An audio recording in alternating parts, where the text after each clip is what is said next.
ભોળા દાદાએ અને તેમના માણસે પતંગ વેચવાનો ધંધો શરૂ કર્યો અને ભોળા દાદા ટૂંકમાં પતંગ લાવ્યા અને એણે પતંગ વેચવાનો ધંધો ચાલુ કર્યો. ભોળા દાદા એમ કહે કે પતંગ આપણે બધી વેચવાની જ છે, ટૂંકમાં કોઈને ઉધારે નહીં દેવાની. એનો માણા એમ કે ભોળા દાદા તમે પતંગ વેચવા લાવ્યા તો મને ભાગમાં રાખી લો ને. તે ભોળા દાદા એમ કે ના અરે ના, મારે તને ભાગમાં ન રાખવો. બધી પતંગોથી કે હું મારા પૈસાને લાવ્યો, તને શું કામ ભાગમાં રાખવું. તે એનો માણા એને એમ કે વાડીમાં કે મેં કોઈ દી ભાગ માગ્યો કે ડુંગળી વાવો તો મેં ભાગ માગ્યો, શેણા વાવી તોય મેં કોઈ દી ભાગ રાખ્યો, તો કે મને આમાં ભાગ આપો ને. તે ભોળા દાદાને એક મારીને કે વાડી હું તારી છે. તે એનો માણા એમ કે પણ મને એકમાં તો ભાગ આપો. તે ભોળા દાદા કે તને ભાગ આપું તો આમાં મારો ફાયદો શું. તે એનો માણા એને એમ કે આપણે આ કેટલાનો પંજો છે. તે ભોળા દાદા કે 40 રૂપિયાનો. તો કે 30 રૂપિયાનો પતંગ હોય એ 60માં વેચવાનો. કે 40-50 રૂપિયા આપણે નફો લેવાનો, એ નફામાં મારો ભાગ. તે ભોળા દાદા કે વાંધો નહીં. તે એનો માણા એમ કે મને પાર્ટનરમાં રાખો કે હવે હું બધું વેચાઈ દે. એમ બે વાત કરે ત્યાં. આવી જ રીતે વાતો કરતા હતા ત્યાં તો ના મમરાભાઈ આવી જાય. મમરાભાઈ આવી જાય ને ભોળા દાદા કહે કે કાંઈ એને બેહવા ખુરશી ન દેતો. પછી મમરાભાઈ પતંગો જોવે ભોળા દાદા એને એક ટપલી મારે. કે પાછળ તો જો પતંગો છે. તે મમરાભાઈ એને એમ કે આ પતંગો બહાર શું કામ કાઢી. તે એનો માણા એમ કે અમે વેચવા કાઢી. તે મમરાભાઈ કે તમને ખબર તો છે હું પતંગ વેચું. તો કે અમારે પેટમાં પાટું શું લેવા મારો. તે ભોળા દાદા કે પતંગો તમે વેચ્યું તે કે જેને જે થાય એ કરી લે કે પતંગો તો વેચા હે તે. તે મમરાભાઈ કે પતંગો ન વેચાતા. ભોળા દાદા કે તમે પસતા હો.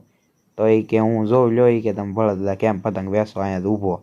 એમ કરીને તોય ભોળા દાદા પરાણે એને કાઢી મૂકે. કે જવા દે જા તું તારી જગ્યાએ વિયો જા. તે મમરાભાઈ વિયા જાય. ત્યાં તો થોડીક વારમાં ત્યાં બકુલભાઈ આવી જાય ને ભોળા દાદાને એમ કે બકુલભાઈને પતંગ લેવી છે. તે બકુલભાઈ એને એમ કે લે પતંગ વેચવાનો ધંધો ચાલુ કર્યો લાગે. તો ભોળા દાદાને માણા એને એમ કે બોલો તમારે કઈ પતંગ લેવી. તે બકુલભાઈ કે પતંગ ઉધારે આપો તો લેવી. તે ભોળા દાદા કે ના રે ના, કે ઉધારે નહીં મળે. તો કે એટલી જ પતંગ છે કે. તે એનો માણા કે 25,000ની પતંગ લાવ્યા અમે. તે બકુલભાઈ કે આવો પંજામાલ બીજી બતાડો. કે તે એનો માણા બીજી પતંગ લઈને આવે. તે બકુલભાઈ કે હા હાચી વાત હોય કે તમે કે એટલી પતંગ લાવ્યા હશો. તે ભોળા દાદા કે બોલ તારે લેવી છે. તે બકુલભાઈ કે ના રે ના, કે મારી પાસે ક્યાં પૈસા છે. તો ભોળા દાદાને મગજ વિયો જાય. કે તો જવા દે જા અહીંથી વિયો જાય કે તારે પતંગ ન લેવી હોય તો. એમ કરીને બકુલભાઈને ભગાડી મૂકે. પછી પાછા મમરાભાઈ ઓલા ને એના શેઠને ફોન કરીને કહી દે કે અમે 500 પતંગનો ઓર્ડર લખાવ્યો તો એ કેન્સલ કરી નાખજો. કે બકુલભાઈને પૂછે કેમ હું કોની યાર વાત કરતો હતો. કે 500 પતંગનો ઓર્ડર આપ્યો હતો કે એ કેન્સલ કરાવી નાખ્યો. કે ભોળા દાદાએ પતંગ વેચવાનું શરૂ કર્યું છું ને. તે બકુલભાઈ એને એમ કે હા કે મને તો ઘડી કઈ ન ઊભો રહેવા દીધો. કે મને કાઢી મૂક્યો. ભોળા દાદાની કે કંઈક વિચારવું જો હે. તો અમથાભાઈ ને ક્યાં કાકા બે વાત કરવા માંડ્યા કે ભોળાનો લે કે ખટેરો આવ્યો હતો કે કેનો આવ્યો હતો. તે અમથાભાઈ કે પતંગોનો આવ્યો હતો. તે કે એટલી બધી ભોળોની કે પતંગો લાવ્યા. કે હવે કે પતંગ સકાવા લાવ્યા કે વેચવા લાવ્યા કાંઈ ખબર નહીં. કે તે કે હાલના જઈને જોઈ લઈ. તે અમથાભાઈ કે હાલો જોઈ લઈ. તો અમથાભાઈ ક્યાં કાકા બે પૂગી જાય ન્યા ભોળા દાદાની પાસે. તે ભોળા દાદાને કે શું કરા ભોળા. તે ભોળા દાદા એમ કે શેરડી વેચવી. શેરડી વેચવી એવું સાંભળીને એક ટપલી નાખી ભોળા દાદાને. તે કે તો તને ખબર છે તોય શું કામ પૂછાય. કે પતંગ છે તે પતંગ જ છે ને. તે ભોળા દાદાને માણા કે બકાલું વેચી કે તેને એક ટપલી નાખે.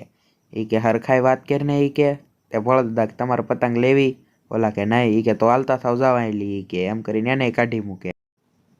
તા પાછા બકુલભાઈ ને મમરાભાઈ બે વાત કરવા મળે. કે કાંઈ વિચાર આવ્યો. કે એમ બે વિચાર કરતા હતા તો ના કે અમથાભાઈ નહીં આવી જાય. અમથાભાઈ નહીં એમ કે ભોળાએ તો કે અમને ધોલું મારીને કાઢી મૂક્યા. કે તે બકુલભાઈ એમ કે તો આપણે બદલો લેવો છે બોલો. કે તે કે હા કે કાંઈક એવું કહો ને. કે બદલો તો લેવાનો જ હોય ને. કે તો એમ કે બધાને એમ કે આપણે ગુંડા બનીને જઈએ. કે તો પછી ભોળા દાદાને કે લૂંટી લઈએ. તે અમથાભાઈ કે હાલો તમે કહો એમ હાલો તો. કે તા તો બકુલભાઈ, મમરાભાઈ, અમથાભાઈ ને આ દાદા બધા આવીને એ તો ગુંડા બનીને આવીને ભોળા દાદાને ને માણાને બેયને લૂંટી લે. બધી પતંગો ભરીને વયા જાય. એમ કરીને ભોળા દાદાને એમ